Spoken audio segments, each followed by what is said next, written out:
Thank you for coming today. Dr. Curt Bonk is going to be speaking. I appreciate the high demand. We apologize that there's not enough seating for everyone. It is the available space that we could find for this time. I'm Joan Hughes, a professor in instructional technology, and on behalf of my other colleagues, Dr. Lou Min and Dr. George Velichanos and Dr. Paul Resta, we welcome you. Dr. Curt Bonk is a colleague and a friend and is here for other business and volunteered to come and talk with us. So we're very fortunate to have him here today. I'll just tell you a little bit about him. If you've ever gone to his website, you'll know that he does lots of stuff. And formally, he is a professor of instructional systems technology at Indiana University. He has a varied professional background, which allows his work to intersect fields of business, education, psychology, and technology. He has presented nearly 1,000 talks and workshops around the globe on emerging technologies, blended learning, online motivation, e-learning, pedagogy, and future technology trends. He keeps a very busy schedule. And he describes many of his journeys in his like his recent tough time getting to Fargo, North Dakota, and other reflections on his workshops and talks in his Travelin' Ed Man blog. So I encourage you to look at that. At least one reason Dr. Bonk is so popular is his scholarship.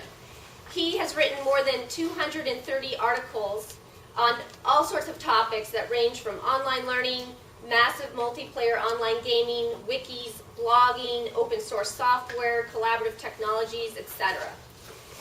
He has also co-authored several widely used technology books, including The World is Open, this is his book here, Empowering Online Learning, The Handbook of Blended Learning, and Electronic Collaborators.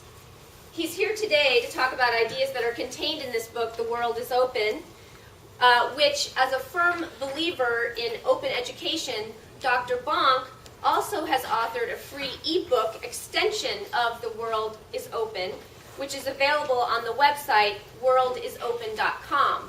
And the ebook in format really matches the printed book, but has different content. So it's actually really fun to read both. And without further ado, Dr. Curt Bonk.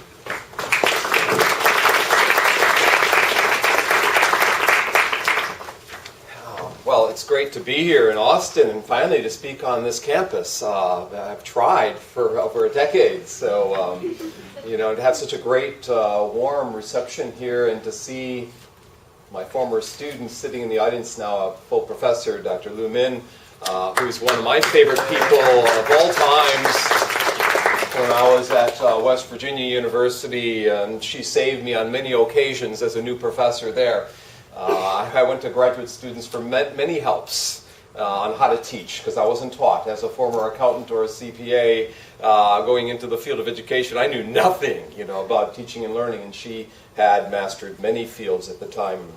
And I also want to recognize Dr. Paul Resta with this little $1 million bill and this shining star here, because this is the third time he's suffering through this talk, and I've tried changing it every time, and we'll see if I'm successful. He doesn't fall asleep over there, but we'll try and make sure that's not the case. And I'm also glad to see my friend George here in the front, and by all means try and take some classes with George, who tried to come to study with me at Indiana and was smart, stayed at Minnesota and finished, or he'd still be my graduate student. But so he's here, and thank Joan again for inviting me and bringing me in and allowing this to happen. Now, my homepage does have this talk posted, so if you want the slides, if you don't get the slides, if you go to actually a sub-part of my homepage is trainingshare.com. So if you go to trainingshare.com, you get my talks I'm doing tomorrow at the Health Science Center, including a talk on 100 ways to teach creatively and critical thinking and so forth. So if you're into pedagogy, this talk here is big picture, what's happening, but if you want specific things you can do in your own classes, you can download some of the other talks. The Empowering Online Learning book, in fact, has 100 activities in it, so more micro. So if you're interested in what you can do with technology, I am too. But this talk will give you some things, but it's going to be more of trying to bring all these different trends that we see happening together in a hopefully a little bit of a fun, adventurous kind of a way. We'll see if that's the case. Also at worldisopen.com, there's a prequel and a postscript. The free ebook's not quite there yet. I'm on chapter 11 of 12, but it's coming. And so trainingshare.com, World is Open, and publicationshare.com has my open access articles. So publication will have a couple things related to this talk, in fact. And some of you may wonder why I'm dressed like Indiana Jones for this particular talk. And you'll have to keep wondering here for a couple more seconds. I do have my, if you don't listen, no.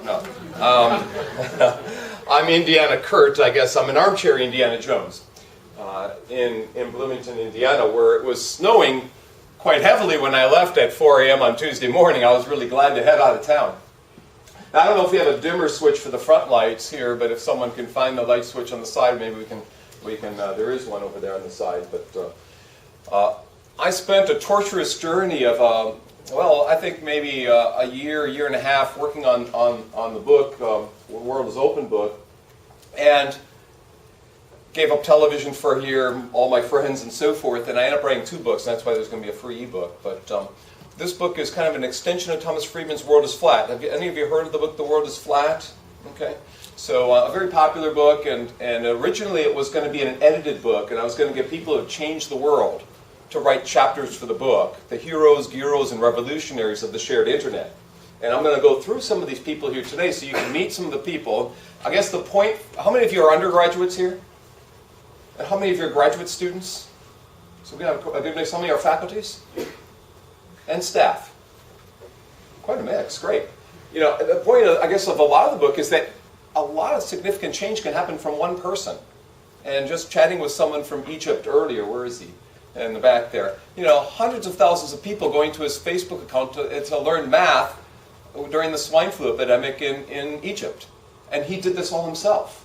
And so many of the changes that we see happening on the web today are not created by Microsoft or IBM or Hewlett-Packard. They're created by individuals like you and I. And so I'm trying to capture their stories, if you will, which Friedman did in his book, The World is Flat, capturing economic stories that were going on.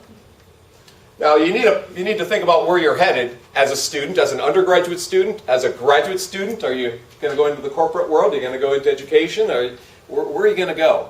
As a staff member, are you on strategic plans for your university? I'm currently on a e-learning committee looking at distance learning and e-learning on all college campuses across the U.S., and we're interviewing people. And we're creating a strategic plan for Indiana.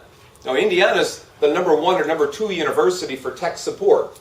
We're only second often to UT Austin and Washington State, where Bill Gates' mother went, But we don't support e-learning that well, and nor does the University of Texas. When we talked to people in Texas, we interviewed folks last week. I shouldn't name names, so I won't, but they said most of the regional campuses in Texas are doing a lot with e-learning and distance learning. And Texas is the hardest one to change because it's a traditional campus.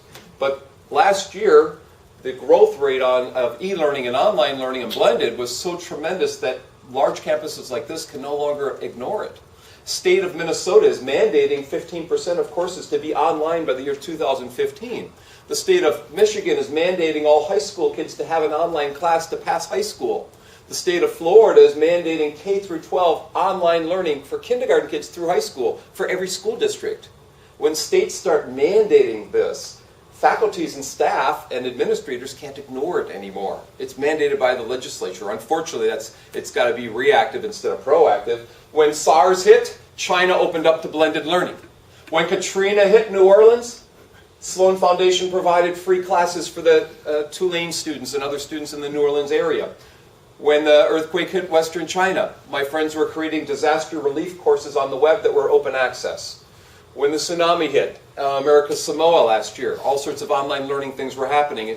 When the SARS is now hitting, schools are dealing with SARS through creating online and blended learning contents. It's unfortunate that we're reactionary to all these trends. So have a strategic vision of where you're going. Do you know what the shape of the world is that you're headed into? What is that shape of the world? Is it flat? Or is it flat broke?